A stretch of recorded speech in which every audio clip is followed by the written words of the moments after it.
ಎಂತಹ ದೊಡ್ಡ ಭಾಗ್ಯ! ನಮಸ್ಕಾರದಿಂದ ಎಷ್ಟನ್ನು ನಾವು ಪಡಿತೇವೆ. ಅದಕ್ಕೆ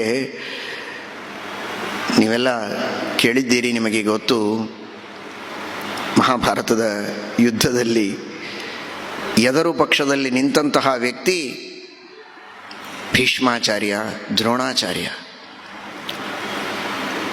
ಈಚೆಗೆ ಧರ್ಮರಾಜ ಯುದ್ಧ ಮಾಡ್ತಾ ಇದ್ದಾನೆ. ಯುದ್ಧ ಮಾಡುವಂತಹ ಧರ್ಮರಾಜ ಇನ್ನೇನು ಯುದ್ಧ ಪ್ರಾರಂಭ ಆಗಬೇಕು, ಆ ಸಂದರ್ಭದಲ್ಲಿ ಬಾಣ ಬಿಟ್ಟ. ಏನಂತ ಎದಕ್ಕಾಗಿ ಬಾಣ ಬಿಟ್ಟ ಅಂದರೆ ನಮಸ್ಕಾರಕ್ಕಾಗಿ ಬಾಣ. ಆ 2 ಬಾಣಗಳು ಭೀಷ್ಮ ದ್ರೋಣರ ಎದುರಿನಲ್ಲಿ ಅವರ ಪಾದದ ಹತ್ತಿರ ಬಿದ್ದವು. ಪಾದದ ಹತ್ತಿರ ಬಿದ್ದರೆ ನಮಸ್ಕಾರ ಮಾಡಿದಾಗ ಲೆಕ್ಕ ಅದು. ನೋಡಿ, ಇದು ಕ್ಷತ್ರಿಯರು ಯುದ್ಧದಲ್ಲಿ ರಣರಂಗದಲ್ಲಿ ನಮಸ್ಕಾರ ಮಾಡೋ ಪದ್ಧತಿ. ಆಮೇಲೆ ಮತ್ತೆರಡು ಬಾಣಗಳು ಕಿವಿ ಒಳಗಲ್ಲ, ಕಿವಿಯ ಪಕ್ಕದಲ್ಲಿ ಹೋದವು. ಯುದ್ಧಕ್ಕೆ ಅನುಜ್ಞೆ ಕೇಳಿದ ಹಾಗೆ, ನಾನು ಯುದ್ಧ ಮಾಡಬಹುದಾ, ಅನುಜ್ಞೆ ಕೊಡಿ ಅಂತ. ಅವರ ಜೊತೆಗೆ ಯುದ್ಧ ಮಾಡುವುದಕ್ಕೆ ನಿಂತ ಒಬ್ಬ ವ್ಯಕ್ತಿ ನಮಸ್ಕಾರ ಮಾಡಿ ಅವರಿಗೆ ಅನುಜ್ಞೆ ಕೇಳಿದರೆ ಅವರಿಂದ ಬಂದ ಉತ್ತರ ಏನು? ವಿಜಯೀಭವ ಅಂತ. ಯಾರ ಮೇಲೆ? ತನ್ನ ಮೇಲೇನೆ ಅವನು ವಿಜಯ ಪಡೆಯೋದು. ತಾನೇ ಸೋಲ್ಬೇಕಾಗ್ತದೆ, ಅವನು ಗೆಲ್ತಾನೆ, ಅದೂ ವಿಚಾರ ಇಲ್ಲ ಅವರಿಗೆ. ನಮಸ್ಕಾರ ಮಾಡಿದ್ನಲ್ಲ, ವಿಜಯೀಭವ ಅಂತ ಆಶೀರ್ವಾದ ಮಾಡಿ. ಇದು ನಮಸ್ಕಾರದೊಳಗಿರುವ ಮಹತ್ವ. ಅರ್ಥ ಮಾಡಿಕೊಳ್ಳಿ. ಎದುರು ನಿಂತ ಒಬ್ಬ ವ್ಯಕ್ತಿಗೆ ಬಾಗಿದಾಗ ಮೈ ಮರೆತು ವಿಜಯೀಭವ ಅಂತ ಆಶೀರ್ವಾದ ಮಾಡುವ ಒಂದು ಪ್ರೇರಣೆ ಒಳಗಿನಿಂದ ಬರುತ್ತೆ ಅಂದರೆ, ಹೆತ್ತು ಹೊತ್ತು ಬೆಳೆಸಿದಂತಹ ತಂದೆ ತಾಯಿಗಳಿಗೆ ಬೆಳಗ್ಗೆದ್ದು ಪ್ರೀತಿಯಿಂದ ಭಕ್ತಿಯಿಂದ ಕಾಲು ಮುಟ್ಟಿ ನಮಸ್ಕಾರ ಮಾಡಿದರೆ ಎಷ್ಟು ಪ್ರೀತಿ ಉಕ್ಕೇರಿ, ಎಷ್ಟು ತುಂಬು ಹೃದಯದಿಂದ ಆಶೀರ್ವಾದ ನಮಗೆ ಸಿಗಲಿಕ್ಕಿಲ್ಲ. ಆದರೆ ಇವತ್ತಿನ ಕಾನ್ವೆಂಟಿಗೆ ಹೋಗುವಂತಹ ಮಕ್ಕಳು ಎದ್ದದ್ದೇ ತಡ 2 ಕಾಲುಗಳನ್ನು ತೋರಿಸ್ತಾರೆ ಬೂಟು ಹಾಕಿ ಅಂತ. ತಂದೆ ತಾಯಿಗಳ ಕಾಲನ್ನು ತಲೆಯ ಮೇಲೆ ಇಟ್ಟುಕೊಳ್ಳಬೇಕಾದ ಮಕ್ಕಳು ತಮ್ಮ 2 ಕಾಲುಗಳನ್ನು ಮುಂದೆ ಚಾಚಿ ಬೂಟ್ ಹಾಕಿ ಅಂತ ಹೇಳಿ, ಬೂಟ್ ಹಾಕಿದ ತಕ್ಷಣ ಏನೋ ಕೊಟ್ಟದ್ದನ್ನು ಗಬಗಬ ಅಂತ ತಿಂದು ಓಡಿ ಹೋಗ್ತವೆ. ನಮಸ್ಕಾರ ಮಾಡಬೇಕು ಅನ್ನುವ ಸಂಸ್ಕೃತಿಯನ್ನೇ ಹಾಳು ಮಾಡುವಂತಹ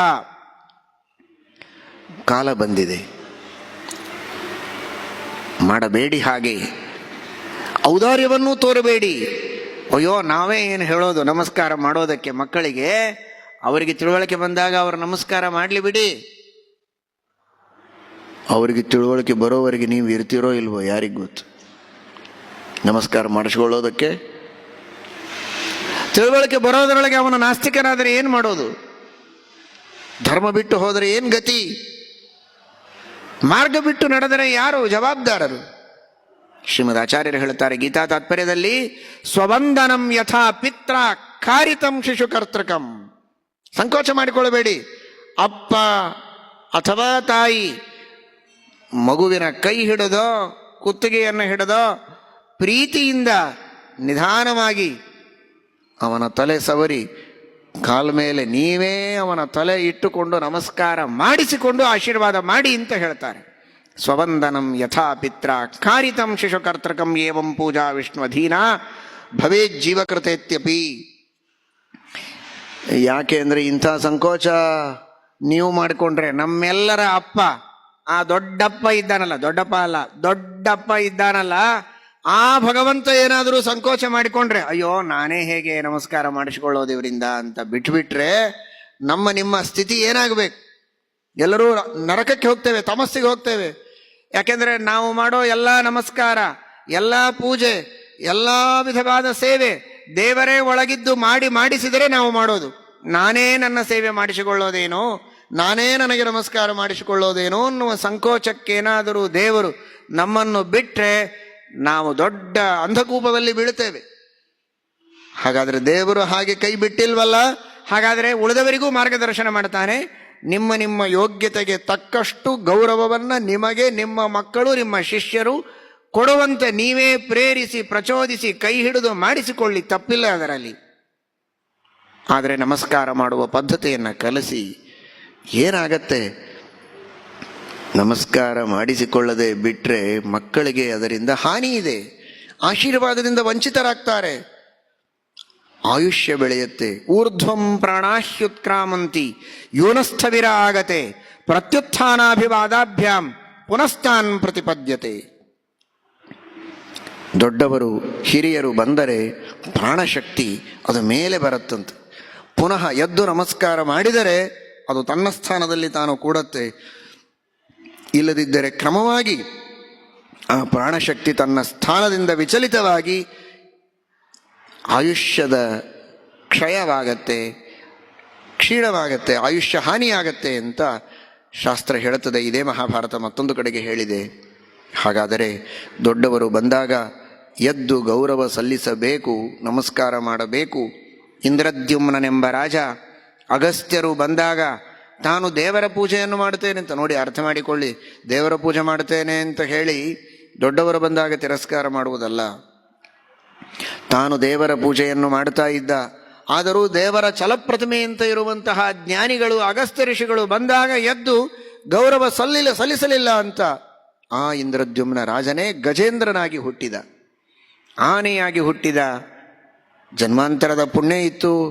ಅವನು ಹಾಹಾ ಗಂಧರ್ವ ಅನ್ನುವುದಕ್ಕಾಗಿ ಮುಂದೆ ಭಗವಂತನ ಅನುಗ್ರಹದಿಂದ ತನ್ನ ಮೂಲ ರೂಪವನ್ನು ಸೇರಿದ ಗಜೇಂದ್ರ ಮೋಕ್ಷವಾಯಿತು, ಆ ಮಾತು ಬೇರೆ. ಆದರೆ ಅಂತಹ ಒಬ್ಬ ದೊಡ್ಡ ಗಂಧರ್ವನಾಗಿದ್ದರೂ, ರಾಜನಾಗಿದ್ದರೂ, ದೇವರ ಪೂಜೆ ಮಾಡುವ ಒಂದು ಪವಿತ್ರ ಕಾರ್ಯದೊಳಗೆ ತೊಡಗಿದ್ದರು, ಎದ್ದು ಗೌರವ ಸಲ್ಲಿಸಿ ನಮಸ್ಕಾರ ಮಾಡದೇ ಇದ್ದದ್ದಕ್ಕೆ ಅಂಥವನು ಒಂದು ಮೂಕ ಪ್ರಾಣಿಯಾಗಿ ಆನೆಯಾಗಿ ಹುಟ್ಟುವ ಪ್ರಸಂಗ ಬಂತು ಅಂದರೆ ಸುಮ್ಮನೆ ದೇವರ ಪೂಜೆನೂ ಅಲ್ಲ, ತಾನೊಬ್ಬ ದೊಡ್ಡ ಗಂಧರ್ವನೂ ಅಲ್ಲ, ಒಬ್ಬ ಸಾಮಾನ್ಯ ಕುನ್ನಿ ಮಾನವನಾಗಿ ಪಾಮರ ಮನುಷ್ಯನಾಗಿ ದೊಡ್ಡವರಿಗೆ ಗೌರವ ಸಲ್ಲಿಸದೆ ಸೊಕ್ಕಿನಿಂದ ಮೆರೆದರೆ ಯಾವ ಸ್ಥಿತಿಯನ್ನು ಅನುಭವಿಸಬೇಕಾಗತ್ತೆ, ಎಂತಹ ಕ್ರೂರವಾದ ಹೀನವಾದ ಯೋನಿಯಲ್ಲಿ ಹುಟ್ಟಬೇಕಾಗತ್ತೆ ಅಂತ ಆಲೋಚಿಸಿ. ಅದಕ್ಕಾಗಿ ತಲೆಬಾಗಿ ನಮಸ್ಕರಿಸುವುದು ಬಹಳ ದೊಡ್ಡದಾದದ್ದು. ಇಲ್ಲದೇ ಇದ್ರೆ ಏನಾಗತ್ತೆ ಅಂದರೆ ಅನಿವಾರ್ಯವಾಗಿ ಇನ್ನೊಬ್ಬರ ಕೈ ಕೆಳಗೆ ದುಡಿಯುವಂತಹ ಪ್ರಸಂಗ, ಇನ್ನೊಬ್ಬರ ಹೊಲಸು ಎತ್ತು ಹಾಕುವ ಪ್ರಸಂಗ ಬರ್ತದೆ ಅಂತಾರೆ. ಪರೇಶಾಂ ಮಲಹಾರಕಾಹ, ಅಂತಹ ಸ್ಥಿತಿಯನ್ನು ದೇವರು ಕೊಡ್ತಾನೆ. ಮಾಡಬೇಕಾದ ಪ್ರಸಂಗದಲ್ಲಿ ಬಾಗಿ ನಮಸ್ಕಾರ ಮಾಡಿಲ್ಲಲ್ಲ, ಹಾಗಾದರೆ ಈ ಜನ್ಮದಲ್ಲಿ ನಿನಗೆ ಮನಸ್ಸಿಲ್ಲದೇ ಇದ್ದರೂ ಅನಿವಾರ್ಯವಾಗಿ ನೀನು ಇನ್ನೊಬ್ಬ ಎಲ್ಲರಿಗೆ ತಗ್ಗಿ ಅವರ ಮನೆ ಹೊಲಸು ಬೆಳೆದು ಜೀವನವನ್ನು ನಡೆಸುವಂತಹ ಪ್ರಸಂಗ ಬರ್ತದೆ ಅಂತ ದೇವರು ಅವನಿಗೆ ಶಿಕ್ಷೆಯನ್ನು ಕೊಡ್ತಾನೆ. ಅದಕ್ಕೋಸ್ಕರ ಬಹಳ ಎಚ್ಚರದಿಂದ ಇರಬೇಕು.